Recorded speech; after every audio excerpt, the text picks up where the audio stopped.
Shri Anchal job, ഇതിപ്പോൾ അദ്ദേഹം വിളിച്ചു പറഞ്ഞ കാര്യങ്ങൾ നമ്മുടെ മുന്നിലുണ്ട്. സർക്കാരും സംവിധാനവും അതിനോട് എങ്ങനെയാണ് പ്രതികരിച്ചത് എന്ന് നമുക്കറിയാം. ഇന്നലത്തേതുപോലെയല്ല അതിന്ന് പ്രതികരിച്ചത് എന്നും നമുക്കറിയാം. ഇപ്പോൾ അങ്ങ് HDS അംഗമാണ്. ഈ അവിടുത്തെ പ്രശ്നങ്ങൾ, അതായത് ഉപകരണങ്ങൾ അടക്കമില്ലാത്ത പ്രശ്നങ്ങൾ പരിഹരിക്കാൻ HDSന് സാധിക്കില്ലേ? എന്തുകൊണ്ടാണ് പിന്നെ അത് വൈകിയത്? HDS ആണ് ഈ ഉപകരണങ്ങൾ എല്ലാ ഡിപ്പാർട്ട്മെൻറ്റിലും കൊടുക്കേണ്ടത്. അവിടെ ഒരു ഫാൻ കേടായാൽ ഫാൻ മേടിച്ച് കൊടുക്കേണ്ടത് HDS ആണ്. എല്ലാ കാര്യങ്ങളും HDS ആണ് ചെയ്യേണ്ടത്. HDSന് ഫണ്ടുണ്ട്. പക്ഷേ HDSിലിരിക്കുന്ന ഉദ്യോഗസ്ഥന്മാർ ഇത് കാലതാമസം വരുത്തുന്നു. ഈ ഡോക്ടർ പറഞ്ഞ കാര്യങ്ങൾ നൂറുകണക്കിന് ഡോക്ടർമാർ പറയേണ്ട വിങ്ങിപ്പൊട്ടിയിരുന്ന കാര്യങ്ങളാണ് ഈ ഡോക്ടറിലൂടെ ഇപ്പം പുറത്തു വന്നിരുന്നത്. മറ്റു ഡോക്ടർമാർ പറയാൻ ആഗ്രഹിച്ച കാര്യങ്ങൾ ഈ ഡോക്ടറിൽ നിന്ന് നമുക്ക് കേൾക്കാൻ കഴിയും. അത്രയും ധൈര്യം കാണിച്ച ഈ ഡോക്ടറെ അഭിനന്ദിക്കുകയാണ് ഈ സമയത്ത്. എന്തിനാണ് അവിടുത്തെ ഉദ്യോഗസ്ഥർ കാലതാമസം വരുത്തുന്നത്?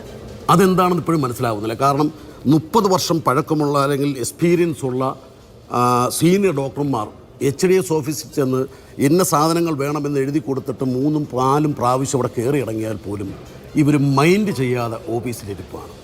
HDS office ശുദ്ധീകരിക്കണം. അതാണ് പ്രധാനമായും ചെയ്യേണ്ടത്. അല്ലാതെ ആരാണ് ചെയ്യേണ്ടത്? അത് ചെയ്യേണ്ടത് സൂപ്രണ്ടും അതിന് മേലുള്ള ഉദ്യോഗസ്ഥന്മാരുമാണ് ചെയ്യേണ്ടത്.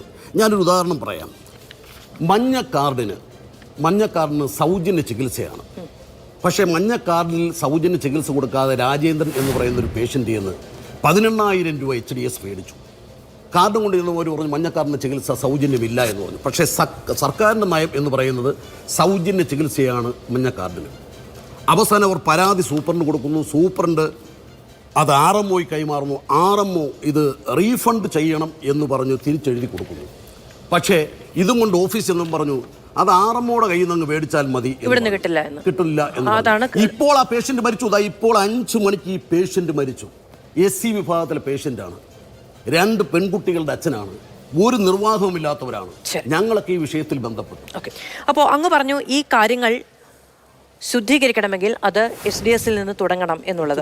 അതിന്റെ ഇച്ഛാശക്തി സർക്കാർ തന്നെയാണ് കാണിക്കുകയും വേണ്ടത്. അത് ഇപ്പോൾ സൂപ്രണ്ടിന് മാത്രമായി ചെയ്യാൻ കഴിയുന്നില്ല. അവിടെ ആർക്കും ഒറ്റയ്ക്കൊന്നും ചെയ്യാൻ കഴിയില്ല. സൂപ്രണ്ടും RMOയും നല്ല ആത്മാർത്ഥമായി നിന്നാൽ പോലും ഉദ്യോഗസ്ഥന്മാർ നിൽക്കുന്നില്ല. അതാണ് അവിടുത്തെ കുഴപ്പം. അല്ല, പക്ഷെ ആരാണ് ഇതിന് കൺട്രോൾ ചെയ്യുക? അത് കൺട്രോൾ ചെയ്യേണ്ട മേലുദ്യോഗസ്ഥന്മാർ കൺട്രോൾ ചെയ്ത് HDS ഓഫീസിൽ ഇപ്പോൾ ഇരിക്കുന്ന ഉദ്യോഗസ്ഥന്മാരെ മാറ്റിയിട്ട് അവരെ ഷഫിൾ ചെയ്ത് പല സ്ഥലങ്ങളിലേക്ക് ആക്കിയിട്ട് റീപോസ്റ്റ് ചെയ്താണ് അവിടെ വരേണ്ടത്. ഈ പ്രശ്നങ്ങളിൽ ആരോഗ്യവകുപ്പ് അറിയാതെ പോയി ഇത്രയും കാലം എന്ന് വിചാരിക്കുന്നുണ്ടോ? അറിയാമായിരിക്കും. കാരണം ഇത് കുറേ നാളായി നടക്കുന്ന സംഭവങ്ങളാണ്. ഈ സംഭവങ്ങളെ പുറത്തു കൊണ്ടുവരാൻ ധൈര്യം ആരും കാണിച്ചിട്ടില്ല. ഇപ്പോൾ ഒരു ഡോക്ടർ ഇത് കാണിച്ചു. ഈ ഡോക്ടർ പറഞ്ഞത് ഞങ്ങളെപ്പോലുള്ള ഒരുപാട് പേര് പറയാനിരുന്ന കാര്യങ്ങൾ ഡോക്ടർ പറഞ്ഞു. അപ്പോഴാണ് ഞങ്ങൾ എന്തുകൊണ്ടാണ് ഇത് പറയാൻ ആഗ്രഹമുണ്ടായിട്ടും ആളുകൾക്ക് പറയാൻ കഴിയാതെ പോകുന്നത്?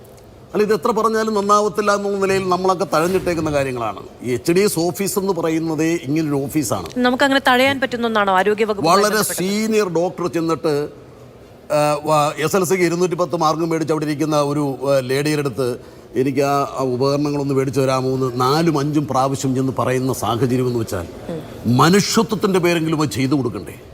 അത് ചെയ്യാതെ ഇത്രയും വലിയ എക്സ്പീരിയൻസ് ഡോക്ടർമാരെ നടത്തിച്ച് അവസാനം അവരിത് പറയുന്നതിൽ തെറ്റില്ല. അവർ ഫേസ്ബുക്ക് പോസ്റ്റ് ഇട്ടതിൽ തെറ്റില്ല. അദ്ദേഹത്തിന് അത്രയും മനോവേദന ഉണ്ടായി. അതുപോലെ എല്ലാ HODമാരും, ഒരു ഡിപ്പാർട്ട്മെൻറ്റ് മാത്രമല്ല, എല്ലാ ഡിപ്പാർട്ട്മെൻറ്റിലെയും HODമാരുടെ മനസ്സിലുള്ള കാര്യങ്ങളാണ് ഇദ്ദേഹം പറഞ്ഞത്.